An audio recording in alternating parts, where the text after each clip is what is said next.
Your relationship with money is making you tired, anxious, and broke. And I'm going to tell you how to break that cycle. According to Go Big Rates, 69% of people report to have less than $1,000 in their savings, with 45% of those people saying they have $0 in their savings account. Before we dive into that, I just want to say I'm Rad Dad Rob. This is where I share my experience in life and my walk to financial freedom. So if you get any value from this video, please like and subscribe. So what's making you a part of that stat? The simple answer is that you're spending more money than you make. But what is the psychology behind that? There could be a few reasons. Here's the one that I find is the most common. You're competing with the Joneses. In a world where social media is the hype, you're literally competing with everyone.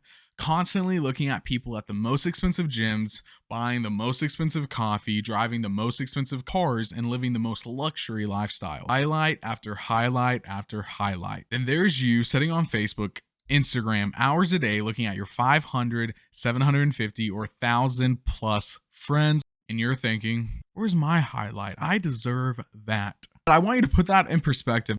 If every one of the people you follow only posted one highlight in 2022, you would still, on average, see more than 3 highlights a day. And that's just Instagram and Facebook. There's a lot of us, especially young adults and teenagers, that are scrolling on TikTok hours a day, watching people live these crazy lifestyles, and we're comparing ourselves to people we don't even know. And I know everyone's gonna be like, whoa, Robert, you're a hypocrite. You're on social media too. And I'm gonna be honest. Social media is not a bad thing. We just need to realize how it's impacting our lives, especially when it involves our wallets. Because if you like it or not, what you have in your wallet and what you're making impacts how you live every single day. Another common reason of why I see people overspending and being a part of that stat of not even having $1,000 to their name is it's simply just how their parents lived. In your home growing up, your parents worked and they worked hard and they spent their money. They started out buying a nice car because they wanted something new and they earned it.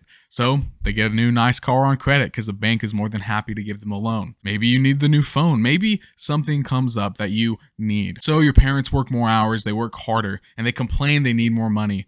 After working long and hard, they finally get a promotion. And instead of living the same lifestyle, they inflate their lifestyle. That starts the cycle all over again. They buy a new house with new furniture, with new phones, in a new neighborhood. They can't afford it because it's all on credit. And they spend and they spend and they work harder and harder in return just to find a little bit more joy and material things, falling into lies that these marketing campaigns are spewing to you, that material items will bring you joy, when in all reality, you need to find joy in your family, in yourself, in the little things in life. Because material things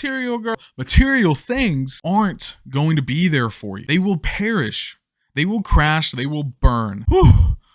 We get hot and heavy in here today. So whatever these actions are, spending more or equal to what you make is going to lead you down a financial path of destruction. And you have to turn around. We stress out about competing with people we don't even know, or the followers, or someone we saw when we were in 6th grade and we think they're cool. We're adults. Why are we competing and looking around at others when we need to keep our head down and to keep on pushing forward? So we need to shift the way that we think what wealth is. A whole life you may thought wealth was driving nice cars, living in nice houses, having diamonds around your neck or gold teeth, whatever it may be. You thought that is what wealth was. If someone is making $200,000 a year and spends $205,000 a year, they're poor. They have enslaved themselves financially. But me, on the other hand, making a healthy $60,000 a year, that's spending around 30 to 35 of that, has so much more wealth than the guy making 200,000. I'm not a slave to my money, and my money works for me. So what can you do to break the cycle? First off, you need to look at yourself. What's that need inside of you that's leading you down the path of financial destruction? You want to get from here to there, you have to make a roadmap. No more buying your 20th pair of shoes. That one hurts because I love shoes. Or $7 coffee. Cut out the things you don't need and put it towards your debt. Then get rid of all consumer debt. Any form of debt, honestly, unless if you can find a way to make that debt work